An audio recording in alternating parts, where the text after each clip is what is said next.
વાઘોડિયા તાલુકાના રવાલ ગામની કેનાલમાંથી ડૂબેલ 2 યુવાનો પૈકી એક યુવકની મૃતદેહ મળી આવ્યો હતો। વાઘોડિયા તાલુકાના રવાલ પાસે આવેલી નર્મદા કેનાલની બાજુમાં પેવર બ્લોક તેમજ સિમેન્ટની ઈંટો બનાવતી કંપનીમાં કામ કરતા 2 યુવાનો એક દિવસ પહેલા સાંજના સમયે કામ પૂર્ણ કરી બાજુમાં આવેલી નર્મદા કેનાલમાં નહાવા ગયા હતા।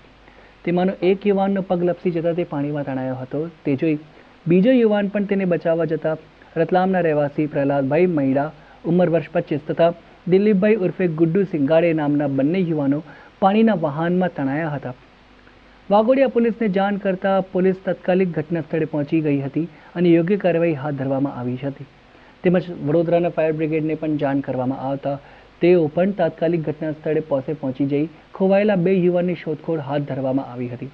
ત્યારે વડોદરા ફાયર બ્રિગેડની ટીમ દ્વારા ખોવાયેલ 2 યુવાનની શોધખોળમાં બંને યુવાનોની કેનાલમાંથી શોધખોળ ચાલુ હતી, જેમાં દિલીપભાઈ ઉર્ફે ગુડ્ડુ સિંગાડેનો મૃતદેહ મળી આવ્યો હતો, જેને જરોદ હોસ્પિટલમાં પોસ્ટમોર્ટમ માટે ખસેડવામાં આવ્યો હતો।